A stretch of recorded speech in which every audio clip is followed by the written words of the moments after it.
मेरे YouTube channel पर एक बार फिर से आपका स्वागत है। आज हम आपको कनेक्टेड मोशन के बारे में बताएंगे, जहां एक पुल्ली से एक स्ट्रिंग के सहारे से दो अलग अलग वेट लटका हुआ हो तो उसका रिजल्टेंट एक्सेलरेशन और साथ ही साथ उस पर लगने वाला टोटल टेंशन का वैल्यू क्या होता है। तो अब बात करते हैं कनेक्टेड मोशन की। कनेक्टेड मोशन में क्या होता है, मान लीजिए एक पुल्ली है, इस पुल्ली से एक स्ट्रिंग लटका दिया गया है जिसका दोनों किनारा दो तरफ लटका हुआ हो। दोनों किनारे में अलग अलग वे मास हम लोग टांग देते हैं, हैविंग डिफरेंट मासेस। ठीक है, हमने टांग दिया है, यहाँ M1 है, यहाँ M2 है। ठीक है, where M1 is greater than M2, ये हमने मान लिया है। तो इस पर एक अपवार्ड टेंशन लगेगा, चूँकि डाउनवर्ड फोर्स लगेगा इसलिए इसके ऊपर टेंशन अपवार्ड लगेगा, और यहाँ भी टेंशन अपवार्ड टी लगेगा। ठीक है, यही टी जो इस तरफ भी लगेगा। अब मान लीजिए तो इस पर लगने वाला डाउनवर्ड फोर्स जो होगा वह होगा M1G, और इस पर लगने वाला डाउनवर्ड फोर्स होगा वह होगा M2G। चूँकि बॉडी इस ओर नीचे की ओर जा रहा हो ए एक्सेलरेशन से, अगर यह नीचे की ओर ए एक्सेलरेशन से जा रहा है तो दैट मीन्स क्या हो जाएगा, M1G is greater than T. और चूँकि जब यह नीचे जाएगा तो यह किनारा स्वाभाविक तौर पर ऊपर की ओर जाएगा, इसलिए हो जाएगा M2G is less than T. T से छोटा है तभी अपवार्ड फोर्स फील कर रहा है और पार्टिकल अपवार्ड जा रहा है, यानी यह बॉडी अपवार्ड जा रहा है। जबकि यहाँ पर क्या है कि टी जो है M1G से छोटा है, इसलिए बॉडी जो है नीचे की ओर जा रहा है। लेकिन यहाँ पर G के बराबर एक्सेलरेशन नहीं होगा, क्योंकि यहाँ अपवार्ड फोर्स यहाँ इसके किनारे के कारण जो डाउनवर्ड फोर्स M2G है वह इसके वैल्यू को रिड्यूस कर रहा होगा, इसलिए यहाँ पर जो G से A का वैल्यू कम होगा। इट इज़ दैट मीन्स कि A is must be less than G, A का वैल्यू हमेशा G से कम होगा। अब सबसे पहले हम लोग शुरू करते हैं कि मान लीजिए दोनों किनारे के लिए अलग अलग इक्वेशन का डेरिवेशन। तो सबसे पहले यहाँ पर क्या है, डाउनवर्ड लगा हुआ है, तो according to the Newton second law, according to the Newton second law of motion, that means F equal to ma, यह रिजल्टेंट फोर्स है, रिजल्टेंट फोर्स F लगा हुआ है जो कि ma के बराबर होगा, और यह F किसके बराबर होगा, F must be equal to M1G minus T। जो M1G नीचे की ओर फोर्स लग रहा है उसमें जो T अपवार्ड फोर्स लग रहा है उसके बीच के डिफरेंस के बराबर ma होगा। चूँकि M1G डाउनवर्ड है और T जो है अपवार्ड है, अपोजिट डायरेक्शन में, इसलिए M1G पॉजिटिव होता है और T नेगेटिव होता है। That means Ma equal to M1G minus T, it is equation 1। अब now for second body, that means mass, body having mass M2। ठीक है, उसके लिए क्या हो जाएगा, फिर से यहाँ पर हो जाएगा कि F बराबर फॉर सेकेंड बॉडी। ठीक है, F बराबर क्या होगा, M2A। दैट मीन्स M2A बराबर, चूँकि यहाँ अपवार्ड फोर्स ज़्यादा है तभी पार्टिकल ऊपर की ओर जा रहा है, इसलिए इसको हम लोग लिखते हैं T माइनस M2G। ओके, यह इक्वेशन 2 हो गया। Now adding equation 1 and 2, equation 1 और 2 को जोड़ते हैं तो क्या हो जाएगा, M1A प्लस M2A बराबर M1G minus T plus T minus M2G। T cancel, that means M1 plus M2A equal to M1 minus M2G।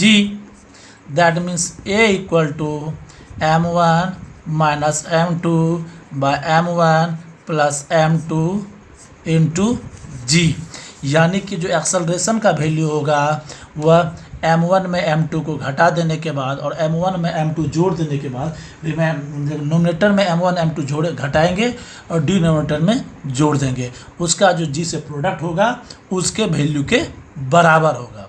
Okay, now again dividing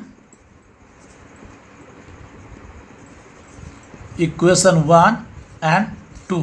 अब 1 और 2 को डिवाइड कर देते हैं। इक्वेशन 1 है m1a बाय इक्वेशन 2 का m2a बराबर m1g minus T by T minus m2g।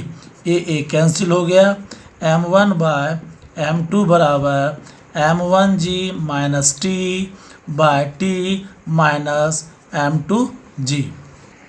That means m1 t minus m2g equal to m2 m1g minus T. m1 t minus m2g बराबर m1 m2g माइनस m2t। यहाँ पर देखिए क्या है कि इसको लिख सकते हैं m1t प्लस m2t, इसको इस पार ले आए और इसको उस पार ले जाएंगे, बराबर m1 m2g plus m1 m2g। That means m1 plus m2 whole t equal to 2 m1 m2g। हमने इस दोनों से t कॉमन ले लिया और यहाँ पर इस दोनों को सीधा सीधी जोड़ दिया। That means t equal to 2 m1 m2 by m1 plus m2 into g. ये इक्वेशन हो गया सेकेंड। यानी कि यहाँ जो ये इक्वेशन है यह है acceleration, resultant acceleration of two body system that means connected motion के लिए एक्सेलरेशन का इक्वेशन है। और यह कनेक्टेड मोशन के लिए टेंशन जो स्ट्रिंग में प्रोड्यूस होगा, उत्पन्न होगा, उसके लिए यह इक्वेशन है। तो इस तरह से आप एक्सेलरेशन और टेंशन का इक्वेशन डिराइव कर लेते हैं। यह बहुत सारा क्वेश्चन आपको इसके ऊपर आएगा कि एक पेड़ के ऊपर एक रस्सी के दोनों पार दो बंदर लटका हुआ है, एक नीचे की ओर जा रहा है, दूसरा ऊपर की ओर जा रहा है। बताइए कि दोनों का एक्सेलरेशन क्या होगा या उस डोरी पर लगने वाला टेंशन क्या होगा। इसके अलावा लिफ्ट सिस्टम अगर आपने देखा होगा तो एक तरफ लिफ्ट होता है और पुल्ली के उस पार उसका एक काउंटर वेट होता है, और लिफ्ट के नीचे जाने पर काउंटर वेट ऊपर जाता है और काउंटर वेट के नीचे आने पर लिफ्ट ऊपर जाता है। मोटर इसमें हेल्प करता है लिफ्ट को ऊपर नीचे होने में। तो वहाँ पर भी आपसे पूछा जाएगा कि भाई स्ट्रिंग का कितना टेंशन का स्ट्रिंग लगाया जाए। उसी आधार पर वहाँ जितना वेट ले जाने की क्षमता होती है लिफ्ट का, उसी आधार पर वहाँ पर डोरी की भी चयन होता है कि कितना टेंशन वाला वहाँ स्ट्रिंग या धागा या डोरी लगाया जाएगा। इसके अलावा जिस स्पीड से इसको अप एंड डाउन मूव करना है उसके लिए भी वहाँ कैलकुलेट होता है मास को। और चूँकि देख रहे हैं आप इक्वेशन में कि m1 और m2 दोनों पर एक्सेलरेशन डिपेंड करता है, दोनों के सम पर डिपेंड करता है और डिफरेंस पर डिपेंड करता है। इसलिए हम लोग जो वहाँ वेट लगाते हैं लिफ्ट के दूसरी ओर, जो लिफ्ट के पीछे होता है जो वेट लगाते हैं, वह भी कैलकुलेट करके लगाते हैं और इसी के आधार पर लगाते हैं कि हमको कितना एक्सेलरेशन इसमें प्रोड्यूस करवाना है। न तो उससे ज़्यादा वेट डालेंगे न कम। और साथ ही साथ तार का भी चयन इसी आधार पर किया जाता है कि बड़ा लिफ्ट है, छोटा लिफ्ट है, इसमें कितना टेंशन का तार होना चाहिए, यह आइडेंटिफाई करना पड़ता है।